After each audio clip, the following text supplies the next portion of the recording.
अस्सलाम वालेकुम दोस्तों, कैसे हैं आप सब। उम्मीद करते हैं आप सब ठीक होंगे।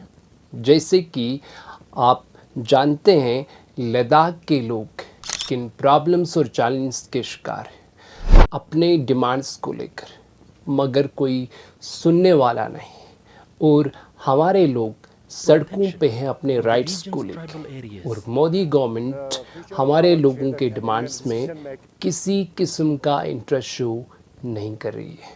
और लद्दाख से दिल्ली का जो पदयात्रा कर रहे थे उनको अरेस्ट किया गया। उनका गुनाह और ख़ता उतना था कि उन्होंने अपने हक़ के खातिर एक आंदोलन शुरू किया ताकि मोदी गवर्नमेंट उनके डिमांड्स को कंसीडर करे जो वो चाहते हैं। तो जैसे कि आप जानते हैं, 370 रिवोक करके काफ़ी साल गुजर गए। जब से 370 रिवोक हुआ है, पीस नाम की कोई चीज़ नहीं रही लद्दाख में। ऐसा लग रहा है जैसे लद्दाख का सब कुछ ख़त्म हो चुका हो, सारे राइट्स छीने गए हों। लद्दाख का कल्चर, डिग्निटी, वैल्यू, लद्दाख की ज़मीन सब खतरे में हो, ऐसा महसूस होता है। दरअसल लद्दाख की डेमोक्रेसी को छीन लिया गया। आप यूँ कहें कि no democracy in sight of Ladakh. हकीकत तो यही है, लद्दाख की ऑटोनॉमी या आप सेल्फ गवर्नेंस कहो या ख़ुद मुख्तारी छीन ली गई है। अब लद्दाखियों के पास कुछ नहीं रहा, खाली एक यूनियन टेरिटरी के अलावा जहाँ सेंटर अपने लॉज और पॉलिसीज़ को इम्प्लीमेंट करता है, जहाँ सेंटर के इशारे में कोई पत्ता भी हिल नहीं सकता, जहाँ सेंटर अपना राज चलाता है।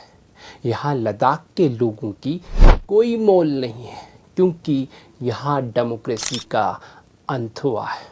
जब से 370 हटा है, लद्दाख के लोगों के हाथ में लद्दाख को लेकर कोई डिसीजन लेने का हक नहीं है, जो 370 से पहले हुआ करता था। लद्दाख को सेंटर से भेजा हुआ वायसराय, जिसे आप एलजी कहते हैं, लद्दाख चलाने के काबिल नहीं है। लद्दाख के लोगों का मानना है कि इंडियन गवर्नमेंट लद्दाख के अंदर डेमोक्रेसी को बहाल करे और लद्दाख के लोगों को अपना असेंबली, अपने रिप्रेजेंटेटिव को चुनने का हक दे, ताकि लद्दाख के लोग अपने मसले, अपनी प्रॉब्लम्स को अपने रिप्रेजेंटेटिव के ज़रिए हल करें। दिल्ली में बैठा हुआ आदमी लद्दाख के लोगों के इमोशंस, प्रॉब्लम्स और उनके जज्बात को नहीं समझ सकता।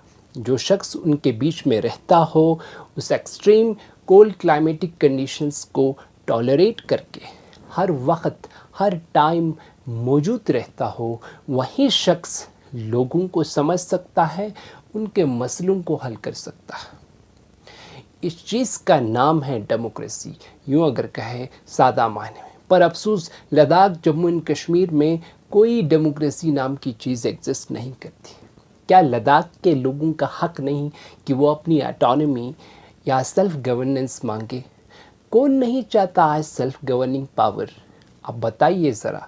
तो लद्दाख के लोग भी यही चाहते कि लद्दाख के अंदर ऑटोनॉमी हो, ताकि वो ख़ुद लद्दाख के ख़ुद मुख्तार बने और लद्दाख की ज़मीन को प्रोटेक्ट करने के लिए 6 शेड्यूल में लद्दाख को इंक्लूड करे। ये इंडियन गवर्नमेंट से डिमांड है।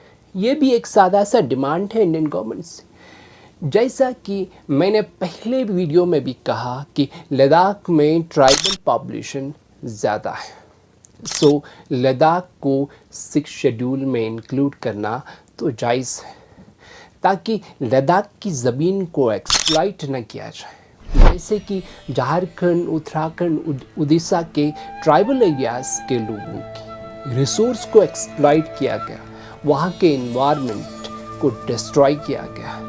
लद्दाख के लोग नहीं चाहते कि ये हालात लद्दाख के भी हों। जब से आर्टिकल 370 हटा है, लद्दाख, जम्मू एंड कश्मीर को 2 यूनियन टेरिटरीज़ में बांटा गया। उसमें लद्दाख को 60% एरिया मिला।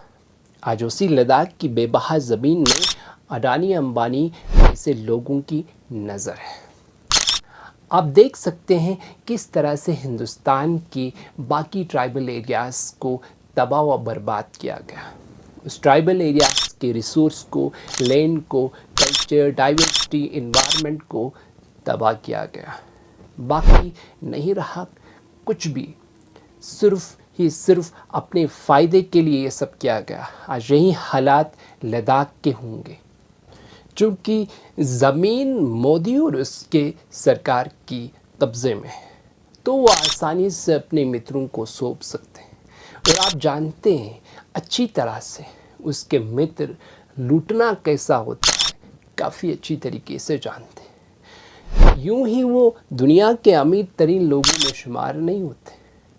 कितना अजीब है, हिंदुस्तान की जीडीपी में कोई इजाफा नहीं हो रहा, बट अडानी अंबानी की संपत्ति में दिन रात इजाफा होता जा रहा है। क्यों ना हो दोस्तों, क्योंकि श्री नरेंद्र मोदी शासन जो संभाले हुए हैं, और मोदी को तो बस अपने मित्रों की पड़ी हुई है। सो लद्दाख के लोग सड़कों पर उतरे, लद्दाख के एनवायरनमेंट को प्रोटेक्शन करने के लिए, अपनी डिग्निटी को बचाने के लिए, लद्दाख की वैल्यूज़ को बचाने के लिए। पर मोदी और उसके सरकार को कोई चिंता नहीं है।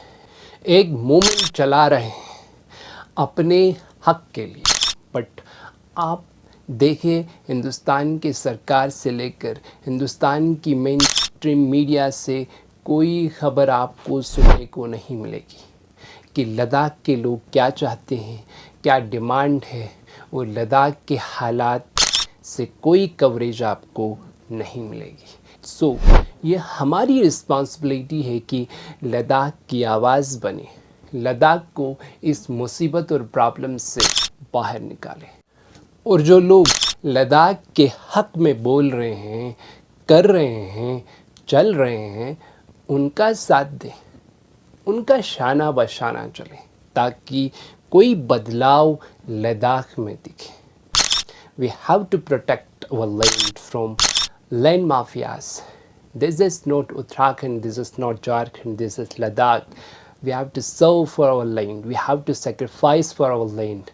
So शुक्रिया दोस्तों, एक नई वीडियो के साथ फिर से हाजिर होंगे। अपना प्यार और सपोर्ट बनाए रखें।